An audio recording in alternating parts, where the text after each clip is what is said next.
Hello, my dear friends. Myself, Sarath Kumar Mandal. I am currently a second year MBBS student at Rajendra Institute of Medical Science, Ranchi.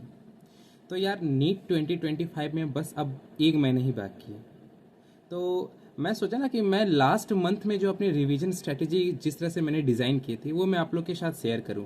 इस revision strategy ने मुझे इतना confidence दे दिया था NEET 2023 के exam में कि मैं एग्ज़ाम के से निकलते वक्त ना मुझे इतना पता था कि नहीं, इस बार तो सिलेक्शन मेरा हो ही जाएगा। मैंने हर वो चीज़ किया था रिवीजन स्ट्रेटजी में जो बहुत इंपॉर्टेंट है, और मुझे वो चीज़ ने इतना फ़ायदा दिया कि मैं पेपर को पूरा कॉन्फिडेंटली सॉल्व कर पाया। तो मैं आज आप लोग के सामने last 30 days strategy for NEET 2025 share करने वाला हूँ। ये एक रिवीजन स्ट्रेटजी है, यानी आप अगर पहले से पढ़ रखे हो तो आपको किस तरह से रिवाइज करना है वो मैं इस वीडियो में आपको बताऊंगा। मैं हर एक सब्जेक्ट को सेपरेटली डील करूंगा और मैं बताऊंगा कि किस सब्जेक्ट में आपको किस तरह से अप्रोच करना है ताकि आपके अच्छा मार्क्स आ सके। सबसे पहले मैं फिजिक्स से स्टार्ट करूंगा। तो यार मैंने फिजिक्स में ना मैं बहुत क्लियर था कि भाई मैं कितना भी पढ़ लूँ, कितना भी क्वेश्चन सॉल्व कर लूँ, लेकिन अगर मेरे एग्ज़ाम में मुझे वो टॉपिक, वो फॉर्मूले नहीं याद आए, वो कॉन्सेप्ट याद आया नहीं आया, तो मेरे लिए वो कोई भी काम का चीज़ नहीं रहेगा कि मैंने क्या पढ़ा है क्या नहीं पढ़ा है। मैं नीट 2022 भी दिया था जहाँ मेरे को सबसे बड़ी दिक्कत थी कि मुझे फॉर्मूले नहीं याद आ रहे थे और कॉन्सेप्ट नहीं याद आ रहा था। तो मैंने ना अपने प्रिपरेशन के दौरान मैंने कुछ इंपॉर्टेंट टॉपिक समझ रखे थे और कुछ यूट्यूब वीडियोज़ की मदद से मैंने ना फिजिक्स में 70 मोस्ट इंपॉर्टेंट टॉपिक्स मैंने सेपरेट किए, और उस 70 मोस्ट इंपॉर्टेंट टॉपिक को मैंने इस तरह से कमांड कर लिया कि मैंने सोच लिया था कि इस 70 टॉपिक्स को मैं ऐसे प्रिपेयर करूंगा कि इससे चाहे थ्योरी का क्वेश्चन आए चाहे न्यूमेरिकल का क्वेश्चन आए, मैं कॉन्फिडेंटली इन सब को सॉल्व कर पाऊँ। और मैं ये भी मैंने इन 70 इंपॉर्टेंट टॉपिक्स को किस तरह से पढूं ना, ये भी मैंने डिसाइड कर लिया था कि मैं किस तरह से पढूं ताकि थ्योरी का भी क्वेश्चन ना छूटे और न्यूमेरिकल भी ना छूटे और मैं फॉर्मूला भी सारे याद रख सकूं। तो मैं आज सब आप लोग को वो सारे 70 इंपॉर्टेंट टॉपिक्स भी शेयर करूंगा। तो ये लिस्ट है जो मैंने 70 मोस्ट इंपॉर्टेंट टॉपिक्स को सेपरेट करके रखा था। इसमें मैं एक बात बताऊंगा कि कुछ ऐसे टॉपिक्स हैं जहां पर आपको इंपॉर्टेंट नहीं छांटना है, जैसे कि kinematics, Newton's law of motion, work, power and energy. ये ऐसे फिजिक्स के टॉपिक है जिसमें आप इंपॉर्टेंट छाट ही नहीं सकते, क्योंकि अगर ये टॉपिक्स आपके क्लियर नहीं है ना तो आप फिजिक्स को कभी समझ ही नहीं पाओगे। फिर क्या ही इंपॉर्टेंट क्या ही अनइम्पॉर्टेंट, सभी आपको ये तीनों टॉपिक इतना कंठस्थ होना चाहिए, इतना मजबूत होना चाहिए। मतलब ये तीनों टॉपिक्स आप अपने आप में ही बहुत इंपॉर्टेंट है, भी इसके बिना आप फिजिक्स समझ ही नहीं सकते। तो मैं इन्हें पूरे चैप्टर्स को ना इंपॉर्टेंट रखा था, खास करके ये 3 चैप्टर्स, काइनेमेटिक्स, एनएलएम और वर्क, पावर, एनर्जी। ये बात था। बाकी बात मैंने हर चैप्टर के अकॉर्डिंग हर चैप्टर में जो जो इंपॉर्टेंट टॉपिक्स है वो मैंने सेपरेट किए, छाटे थे, सेपरेट किए थे। ये सारे टॉपिक्स आपको मेरे टेलीग्राम के चैनल पे मिल जाएंगे, तो ये आप देख सकते हो। अब बात ये थी कि मैं इन सारे टॉपिक्स को कंप्लीट कैसे करूं, तो मैं बिना फिल्टर के बताऊंगा। मैं कोई भी ऐसी बातें नहीं कहूंगा कि मैं कुछ बढ़ा चढ़ा के या बहुत कम बातें कहूंगा। जिस तरह से मैंने फॉलो किया था मैं वो सारी बातें बताऊंगा। मैं इसको इस तरह से समझा कि मुझे इस टॉपिक्स की थ्योरी भी अच्छे से आनी चाहिए और इस टॉपिक के फॉर्मूले, न्यूमेरिकल सब अच्छे से आनी चाहिए। तो मैंने इन टॉपिक्स को पढ़ने के ना 4 स्टेप्स कह सकते हैं, 4 स्टेप्स मैंने डिवाइस किए थे। ये 4 स्टेप्स में हर एक टॉपिक को मैं कंप्लीट करूंगा।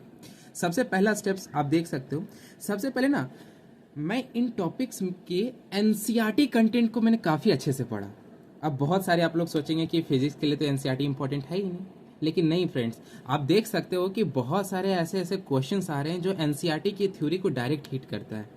जो आप एनसीईआरटी की थ्योरी अगर आपने नहीं पढ़ रखी है तो आपको क्वेश्चन छूट जाएगा। आप कितना भी अच्छा न्यूमेरिकल बना लो, लेकिन अगर आप थ्योरी के क्वेश्चन भी एक सॉल्व करोगे, न्यूमेरिकल के क्वेश्चन भी एक सॉल्व करोगे, तो आपको 4 ही मार्क्स मिलेगा, यानी आपकी थ्योरी भी अच्छे से कंप्लीट होनी चाहिए। तो सबसे पहला स्टेप में आपको क्या करना है कि उस टॉपिक में जो एनसीईआरटी में दे रखा है उसको काफ़ी अच्छे से पढ़ना है। अब एनसीईआरटी में कितना ही दिया रहता है, 1 पेज, 1.5 पेज, आधा पेज, इससे ज़्यादा नहीं दिया रहता, जो आप कंफर्टेबली पढ़ सकते हो किसी एक टॉपिक के बारे में। तो सबसे पहले एनसीईआरटी को, उस टॉपिक का एनसीईआरटी आप बहुत अच्छे से पढ़ें। दूसरा कि उन सारे इंपॉर्टेंट टॉपिक्स को और फॉर्मूला को आप अपने कोचिंग के मॉड्यूल से पढ़ें। आप कोई भी कोचिंग में पढ़ रहे हो, आकाश, एलएन, पीडब्ल्यू, ये मतलब नहीं करता है। आप उन टॉपिक्स के जो इंपॉर्टेंट फॉर्मूलेज है, इंपॉर्टेंट पॉइंट है, वो आप अपने कोचिंग के मॉड्यूल से पढ़ें। आप कोचिंग के मॉड्यूल से पढ़ने से फायदा ये होगा कि आपकी एनसीईआरटी जो आपने पढ़ रखी है ना फर्स्ट स्टेप में, वो आपकी रिवाइज हो जाएगी और आपको फॉर्मूले भी लर्न हो जाएंगे। और कुछ कुछ एक्स्ट्रा पॉइंट्स होते हैं जो मॉड्यूल में दिया रहता है और एग्जाम के पर्पज से इंपॉर्टेंट होता है, वो आप भी पढ़ लोगे यहाँ पे। तो ये फायदा आपको मॉड्यूल से पढ़ने का, फॉर्मूला याद करने का।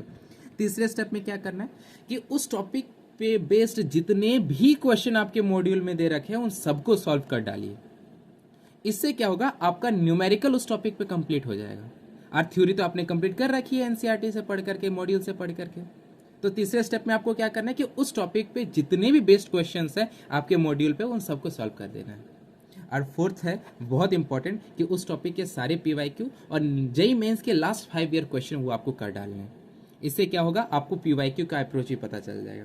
तो आपको जो 70 इंपॉर्टेंट टॉपिक मैंने फिजिक्स में छाटे थे ना, सेपरेट किए थे ना, उनको 4 स्टेप में फॉलो करना है, 4 स्टेप में पढ़ना है। पहले उसकी एनसीईआरटी पढ़नी है, दूसरा उस मॉड्यूल में जो भी थ्योरी दे रखा है, फॉर्मूले दे रखा है वो आपको याद करना है, तीसरा उस टॉपिक पे बेस्ड जितने भी क्वेश्चन आपके मॉड्यूल पे हों उस सबको सॉल्व करना है, और लास्ट में उस चैप्टर के जितने भी पीवाईक्यूज हैं, उस टॉपिक के जितने भी पीवाईक्यूज हैं, और लास्ट जेईई मेंस के 5 ईयर के क्वेश्चन वो आप सॉल्व करना है, क्योंकि जेईई मेंस के क्वेश्चन डायरेक्टली कभी कभी नीट में आ जाते हैं। तो इन 4 वेज में अगर आप पढ़ लोगे ना फिजिक्स के इस 70 इंपॉर्टेंट टॉपिक को, तो मैं गारंटी कह सकता हूं कि आप बहुत ही कॉन्फिडेंटली के फिजिक्स के पेपर में कर पाओगे। मैं आपको एक डेटा देता हूं कि जब मैंने नीट 2023 का पेपर दिया था ना, तो उसमें 45 क्वेश्चंस पे क्वेश्चन का मैंने 38 क्वेश्चन ऐसे थे जो डायरेक्टली इसी 70 टॉपिक से हिट किया था। और मैंने चूंकि मुझे तो पता था ना कि ये सब टॉपिक से आने वाला है, तो मैंने उस 38 क्वेश्चंस को काफ़ी कॉन्फिडेंटली सॉल्व किया था। और ये था कि मेरे मेरे जो कॉन्सेप्ट था, मेरे जो मतलब कॉन्फिडेंस था एग्जाम में, वो काफ़ी बूस्ट हो गया था। और इसी 70 इंपॉर्टेंट टॉपिक के बदौलत मैंने नीट 2023 में फिजिक्स में 165 स्कोर किया था आउट ऑफ 180। तो आप समझ सकते हो कि ये 70 टॉपिक्स कितने इंपॉर्टेंट हैं। तो आप इन सभी टॉपिक्स को अच्छे से पढ़ के जाइएगा। जो 4 स्टेप्स में मैंने बताया वो चारों स्टेप में पढ़िएगा ताकि आपको फायदा होगा। ये था बात फिजिक्स का था। अब मैं आपको केमिस्ट्री के बताऊंगा। आपको पता है कि केमिस्ट्री के 3 पार्ट्स हैं, physical chemistry, organic chemistry, inorganic chemistry. मैं इन सभी तीनों के बारे में आपको डिटेल में एक करके पढ़ाता हूँ। मैं आपको ज़्यादा टाइम भी नहीं लूँगा, मैं जो मैंने किया था मैं एकदम अनफिल्टर्ड वे में आपको बताऊँगा, ताकि आप भी एक अच्छी रिविजन स्ट्रेटेजी को प्लान कर पाएँ और एग्जाम में फोड़ करके आएँ। सबसे पहले फिजिकल केमिस्ट्री। आप जानते हैं कि physical chemistry is something related like the physics की तरह ही फिजिकल केमिस्ट्री होती है, उसमें भी थ्योरी पढ़ने होते हैं, इसमें भी न्यूमेरिकल सॉल्व करने पड़ते हैं। तो इसी तरह मैंने फिजिक्स में जैसे 70 इंपॉर्टेंट टॉपिक्स सेपरेट किए थे, वैसे ही मैंने टीचर्स की मदद से, यूट्यूब वीडियोस की मदद से मैंने फिजिकल केमिस्ट्री में 30 इंपॉर्टेंट टॉपिक्स को सेपरेट किए थे। और मैंने इन सबको भी उसी की तरह पढ़ा जैसे कि मैंने फिजिक्स पढ़ा था। तो इसका फ़ायदा ये हुआ कि मुझे इस टॉपिक्स की थ्योरी भी आती थी और न्यूमेरिकल भी आती थी। ये 30 इंपॉर्टेंट टॉपिक्स आपको मेरे टेलीग्राम के चैनल पे इजीली अवेलेबल है। आप वहाँ से देख करके इन सबको अपने रिवीजन शेड्यूल में डालें, आपको बहुत फ़ायदा होगा। अब बात आई ऑर्गेनिक केमिस्ट्री में कि आपको ऑर्गेनिक केमिस्ट्री कैसे अप्रोच करनी है। तो भाई ऑर्गेनिक केमिस्ट्री को मैं कुछ इस तरह से पढ़ा था कि कुछ टॉपिक्स थे, जैसे जीओसी हो गया, आइसोमेरिज्म हो गया, आईयूपीएसी हो गया। इन तीनों टॉपिक्स पे ना आपको पीवाईक्यू सॉल्व करने और पीवाईक्यू जैसे क्वेश्चन सॉल्व करने। इसका मतलब क्या है कि हम लोगों ना जीओसी, आइसोमेरिज्म और आईपीएसी में इतने टफ क्वेश्चंस कर लेते हैं, इतने टफ क्वेश्चन कर लेते हैं कि एग्जाम में हमसे सिंपल क्वेश्चन नहीं हो पाता है, क्योंकि हमें टफ क्वेश्चन की आदत है। तो इस पे आपका क्या फायदा कि आपको पीवाईक्यूज करने और पीवाईक्यू जैसे क्वेश्चन करने हैं। पीवाईक्यू जैसे क्वेश्चन आपको पता चल जाएगा, जैसे आप पीवाईक्यू सॉल्व करोगे ना, आपको पता चल जाएगा कि ये इंपॉर्टेंट है कि नहीं इंपॉर्टेंट है। तो उस टाइप के क्वेश्चन सॉल्व कीजिएगा। आप कभी भी हाई लेवल पर नहीं जाने की कोशिश कीजिएगा, क्योंकि इन सबसे क्वेश्चन कभी भी हाई लेवल पर आपसे नहीं पूछेगा, आपसे वही सब पूछेगा जो पहले आ चुका है या उसी तरह के क्वेश्चन पूछेगा। तो जीओसी, आइसोमेरिज्म और IUPAC, you should solve the question like PYQ and PYQ type question. और जैसे कि सेकंड, ये तो पहले स्ट्रेटेजी थी ऑर्गेनिक केमिस्ट्री की। दूसरी कि जितने भी नेम रिएक्शन थे ना ऑर्गेनिक केमिस्ट्री के, उन सब वो सारी चीज़ आपकी फिंगर टिप्स पे होना चाहिए। मैंने सारे नेमिंग रिएक्शन कुछ इस तरह से याद कर लिए थे कि अगर मुझे कोई रात के 2 बजे भी उठा करके पूछता तो मैं बता देता, क्योंकि मैं बहुत ही अच्छे से सारे नेम रिएक्शन को रट लिया था। ये वर्ड सही है, रट लिया था मैंने सारे चीज, उसके रिएजेंट जितने भी इंटरमीडिएट थे मैंने सारे रट लिए थे। तो ये भी आपका फायदा होगा। आपको पूरे इतने अच्छे से नेम रिएक्शन याद होने चाहिए कि आपको नीट के टाइम पे आपको सोचना तक ना पड़े कि रिएजेंट क्या, आपके मुंह से खुद निकल जाए, आपके दिमाग में खुद आ जाए। तो सारे पहले जीएससी, आईपीएससी और आइसोमेरिज्म में पीवाईक्यू जैसे क्वेश्चन सॉल्व कीजिए। फिर उसके बाद सारे नेम रिएक्शन आपके फिंगर टिप्स पे होने चाहिए। फिर तीसरा कि आपको रिएक्शंस के लिए ना सबसे अच्छी अप्रोच होती है ऑर्गेनिक केमिस्ट्री में चेन रिएक्शन सॉल्व करना। यार चेन रिएक्शंस कैसे होता है? एग्जाम्पल के लिए मैंने यहाँ पे किया, जैसे कि आपका ये कोई सबस्टेट है, इस पे पहले मैंने ये रिएजेंट डाला, फिर दूसरा, फिर तीसरा। तो एक सबस्ट्रेट पे बहुत सारे रिएजेंट डाल डाल करके हम फाइनली देखते हैं कि कौन सा एंड प्रोडक्ट बना। ये होता है चेन टाइप रिएक्शंस। तो ये चेन टाइप रिएक्शंस आप जितने भी क्वेश्चन सॉल्व करोगे ना, तो आपका जो रिएक्शंस के प्रति कॉन्सेप्ट है वो बहुत ज़्यादा क्लियर होगा। और एग्जाम नीट आपके न्यू पैटर्न के अनुसार आप इसी तरह के क्वेश्चन ज़्यादा आते हैं कि भाई आपको चेन रिएक्शंस करके क्वेश्चंस पूछा जाता है, तो आपको ज़्यादा आता है। और इसके लिए मैं बहुत अच्छा एक सोर्स बताऊंगा कि जिस आप लोग जो पंकज सर से केमिस्ट्री पढ़ते होंगे, तो आपने देखा होगा पंकज सर स्पेशल करके कुछ क्वेश्चंस कराते हैं जहाँ पर एक सबस्ट्रेट पे वो बहुत सारे रिएजेंट डाल के लास्ट में एंड प्रोडक्ट बनाते हैं। तो उस तरह का क्वेश्चन अभी आपको बहुत ज़्यादा हिट करना है, क्योंकि अल्टीमेटली नीट में उसी तरह का क्वेश्चन आएगा। अगर उसका एक पार्ट भी आएगा ना, तो आप क्वेश्चन बना सकते हो। तो आपको चेन रिएक्शन ज़्यादा से ज़्यादा सॉल्व करना है। और सबसे लास्ट टॉपिक, बायोमॉलिक्यूल्स। सब बायोमॉलिक्यूल्स को बहुत लाइटली लेते हैं, लेकिन लाइटली मत लीजिएगा। कभी कभी एक तो आता ही है, कभी कभी 2 क्वेश्चन भी आ जाता है। और ये बहुत छोटा टॉपिक है, आप कभी भी पढ़िए, मतलब आप 2 घंटे भी लगाइएगा तो बायोमॉलिक्यूल आपको बहुत ईजिली कंप्लीट होगा। तो इन बायोमॉलिक्यूल्स को आपको एनसीईआरटी से अच्छे पढ़ना है और बहुत अच्छे से पढ़ना है, बहुत अच्छे से पढ़ना है। तो ऑर्गेनिक केमिस्ट्री के लिए 4 अप्रोच। सबसे पहले कि जीओसी, पीवाईक्यूज और आईयूपीएससी में आपको पीवाईक्यू और पीवाईक्यू जैसे question, name reaction finger tips पे, more and more chain reactions आपको सॉल्व करने, और बायोमॉलिक्यूल अच्छे से पढ़ के जाना है। ये तो था आपका ऑर्गेनिक केमिस्ट्री में करना। अब आता है इनऑर्गेनिक केमिस्ट्री। तो यार मैं पहले ना इनऑर्गेनिक केमिस्ट्री के बारे में एक जो मिसकंसेप्शन होता है ना, मैं क्लियर कर देता हूँ। सब सोचते हैं कि इनऑर्गेनिक केमिस्ट्री में बहुत रट्टा मार के जाना है, लेकिन अब अगर समझ लो कि 15 क्वेश्चन अगर इनऑर्गेनिक केमिस्ट्री के आ रहे हैं ना केमिस्ट्री के पेपर में, तो आप देखोगे कि 10 क्वेश्चन तो ऐसे ना जिसमें रट्टे की जरूरत ही नहीं, वो तो कॉन्सेप्चुअल बेस्ड क्वेश्चन है। मतलब उसमें कुछ आपको हाइब्रिडाइजेशन पूछ लिया जा रहा है, कुछ आपको वो पैरामैग्नेटिक है कि नहीं, डायमैग्नेटिक है नहीं, कि ये सब पूछा जा रहा है। तो 10 क्वेश्चन तो आपके कॉन्सेप्चुअल बेस्ड हैं। तो अगर आप वो जो रटने का जो प्रवृत्ति होता है इनऑर्गेनिक केमिस्ट्री में, उससे हट करके आप कॉन्सेप्ट वाले क्वेश्चंस पे हिट करोगे ना, तो आप ज़्यादा कर पाओगे। क्योंकि अगर आप 15 क्वेश्चन में 10 क्वेश्चन आप कॉन्सेप्ट वाले आ रहे हैं, तो फिर वो आपके लिए प्लस पॉइंट है, आपको रटने की जरूरत नहीं है। तो मैंने ये चीज़ पहले समझ ली थी कि ज़्यादा रट करके इनऑर्गेनिक केमिस्ट्री में मार्क्स नहीं लाया जा सकता।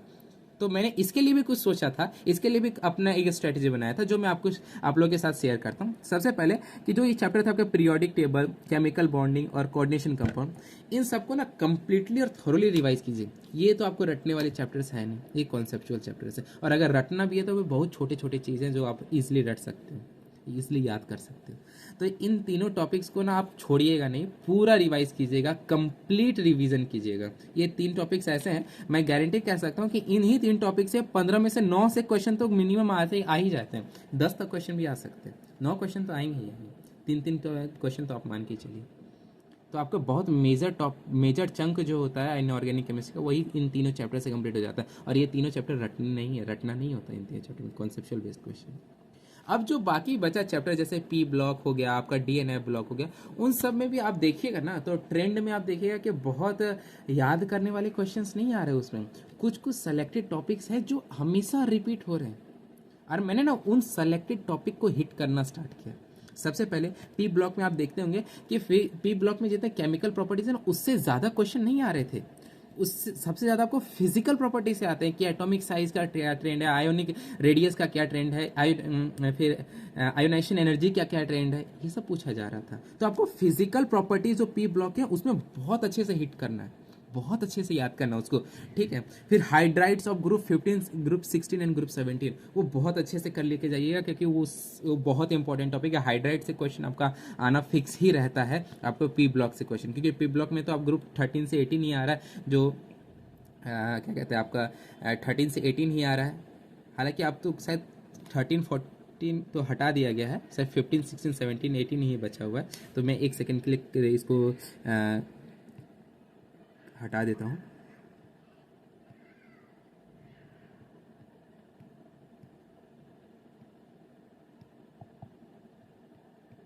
ग्रुप 15 से 18 ही आ रहा है, 13 14 तो अब चूंकि न्यू करिकुलम के हिसाब से अब ये चैप्टर है नहीं हमारे सिलेबस में 13, तो ग्रुप 15 से 18 ही आता है। तो इसमें आपको पी ब्लॉक के सारे फिजिकल प्रॉपर्टीज पढ़ लेने अच्छे से, हाइड्राइड्स पढ़ लेना, हाइड्राइड्स सारे ग्रुप 15 के भी हाइड्राइड्स, 16 17, ये तीनों का हाइड्राइड्स आपको अच्छे से याद रहना चाहिए। इन सब में सारे ट्रेंड्स आपको अच्छे से याद रहना चाहिए, क्योंकि ये आता ही आता है नीट के एग्जाम्स में। फिर ग्रुप 18 में भी आपको सारा कुछ नहीं पड़ गया ना, कुछ स्पेसिफिक, जैसे जेनॉन और उसके कंपाउंड जितने भी है, XeF2, XeF4, XeO4, XeO2F2, ये आपको बहुत अच्छे से पढ़ के जाना है, क्योंकि इनकी हाइब्रिडाइजेशन पूछ ली जाती है, इनके कुछ केमिकल प्रॉपर्टीज पूछ लाती है इनके कंपाउंड्स की, तो जेनॉन और उसके कंपाउंड्स पढ़ के जाइएगा। और ग्रुप 17 में आपको इंटर हेलोजन कंपाउंड्स बहुत इंपॉर्टेंट है, इंटर हेलोजन कंपाउंड्स आप पढ़ के जाइएगा। तो ग्रुप जो आपका पी ब्लॉक है ग्रुप 15 से 18 में, वो आप में बहुत पूरा आपको याद करके नहीं जाना है, आपको कुछ रिवीजन स्पेसिफिकली करना है, जैसे फिजिकल प्रॉपर्टीज अच्छे से पढ़ लीजिएगा, हाइड्राइड्स। ग्रुप 15 में आपका xenon and its compound, XeF2, XeF4, XeO4, XeO2F2, जितने भी जेनॉन के कंपाउंड्स हैं इन सबको आप अच्छे से पढ़ लीजिएगा, उनकी हाइब्रिडाइजेशन, उनका शेप, ये उन पे कितने लोन पेयर्स विन पेयर्स होते हैं, सब जितना भी फिजिकल प्रॉपर्टीज है याद करके जाइएगा। फिर ग्रुप 17 में आपको इंटर हेलोजन कंपाउंड्स बहुत अच्छे से पढ़ के जाना है। ये था पी ब्लॉक का। अब डी एंड एफ ब्लॉक में क्या है पढ़ना है आपको, इसमें भी बहुत स्पेसिफिक है आपका। सबसे पहले फिजिकल प्रॉपर्टीज पढ़ के जाइएगा, और उसमें भी स्पेसिफिकली आपको इलेक्ट्रॉनिक कॉन्फ़िगरेशन और मैग्नेटिक मूवमेंट्स और कलर कंपाउंड्स, ये 3 टॉपिक्स है जो आपको डी एंड एफ ब्लॉक के फिजिकल प्रॉपर्टीज में बहुत अच्छे से पढ़ना है। और भी फिजिकल प्रॉपर्टीज पढ़ना है, लेकिन उसमें से 3 ये मेजर है जिनको आपको पढ़ना है, जैसे इलेक्ट्रॉनिक कॉन्फ़िगरेशन, मैग्नेटिक मूवमेंट्स और कलर कंपाउंड्स। और इन सब के अलावा ये जो 2 कंपाउंड आपके दे रखे ना डीएनए ब्लॉक में, potassium dichromate and potassium परमैग्नेट, K2Cr2O7, KMnO4, ये को बहुत अच्छे से पढ़ के जाइएगा, डायरेक्टली क्वेश्चन हिट करता है इसमें, तो ये करना है। और साथ साथ एक और टॉपिक है लेंथेनॉइड कॉन्ट्रैक्शन, वो भी पढ़ के जाइएगा डीएनए ब्लॉक से। तो डीएनए ब्लॉक में क्या करना है, फिजिकल प्रॉपर्टीज आपको पढ़ना है। फिजिकल प्रॉपर्टीज में भी स्पेसिफिकली आपको बोला जाए, अगर मैं और प्रिसाइज हो जाऊँ तो इलेक्ट्रॉनिक कॉन्फ़िगरेशन, मैग्नेटिक मूवमेंट्स और कलर्ड कंपाउंड, फिर K2Cr2O7, KMnO4 और लेंथेनाइड कॉन्ट्रैक्शन। ये थी आपकी केमिस्ट्री की अप्रोच। अब जो major 50% of the paper that is biology, biology में आपको किस तरह से अप्रोच करना है यार। तो बायोलॉजी में मैं एक ही लाइन पे आपको बोलूँगा, gain confidence over each and every topics. क्योंकि आप नीट के पेपर में compete कर रहे हो, तो आप कभी ये एज्यूम कर ही नहीं सकते कि किसी की बायोलॉजी वीक होगी। सो सबकी बायोलॉजी स्ट्रांग ही लगभग की रहती है। तो आपको बायोलॉजी में तो आपको कभी वीक पढ़ना ही नहीं है, उसमें तो आपको इंपॉर्टेंट छाटना ही नहीं है, उसमें आपको हर एक टॉपिक पे कॉन्फिडेंस गेन करना है, हर एक टॉपिक आपको बहुत अच्छे से याद होनी चाहिए। अब कॉन्फिडेंस गेन करने का ना, मैंने अपने समय में लास्ट मंथ में मैंने क्या सोचा था, मैंने रेट्रोग्रेड स्टडी का कॉन्सेप्ट सोचा था अपने में कि मैं रेट्रोग्रेड स्टडी करूँगा। क्या होता है रेट्रोग्रेड स्टडी, मैं आपको थोड़ा बताता हूँ कि आप नॉर्मली क्या करते हो, कॉन्सेप्ट पढ़ते हो, चैप्टर पढ़ते हो, फिर उसके बाद जाकर के आप उसका क्वेश्चन सॉल्व करते हो। ये हो गया कि आपका जो नॉर्मल स्टडीज़ है। लेकिन मैंने लास्ट मंथ में इसको उल्टा कर दिया था कि मैं अब ना कभी कॉन्सेप्ट पढ़ के क्वेश्चन नहीं सॉल्व करूंगा, अब मैं क्वेश्चंस करूंगा और उसमें से दिक्कत होगा तब मैं कॉन्सेप्ट पे जाऊंगा। यानी आपको सबसे पहले क्या करना है, आपको क्वेश्चन सॉल्व करने, और क्वेश्चन को सॉल्व करने वक्त अगर कोई दिक्कत आए तो फिर आपको कॉन्सेप्ट पे जाना। This is the fund of retrograde study.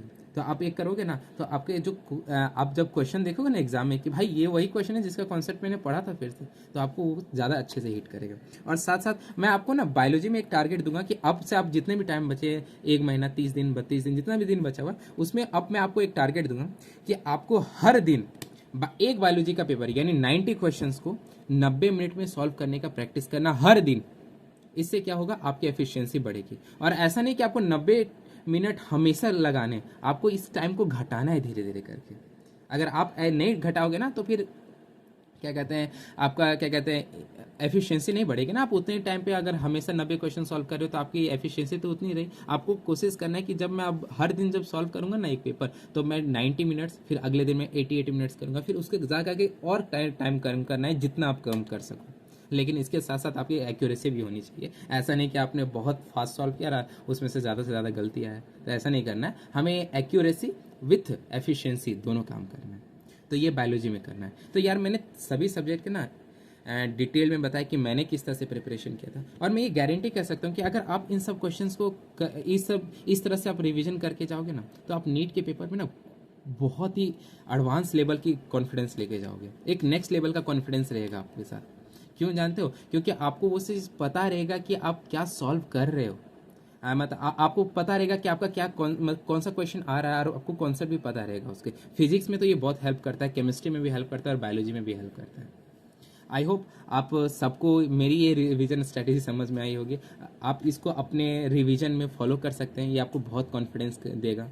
और अगर ऐसे ही आपको और कुछ भी हेल्प चाहिए नीट 2025 के वीडियो में, then you can directly message me in the comment box, I must help you. और बस इतना ही। और वीडियो को ज़्यादा से ज़्यादा लाइक करें और शेयर करें, क्योंकि आप अपने फ्रेंड्स को भी बताएं कि किस तरह से रिवीजन कर सकते हैं, ताकि हमें कॉन्फिडेंस से ज़्यादा कॉन्फिडेंस आ सकता है। तो best of luck for your NEET 2025, keep preparing, crack the NEET.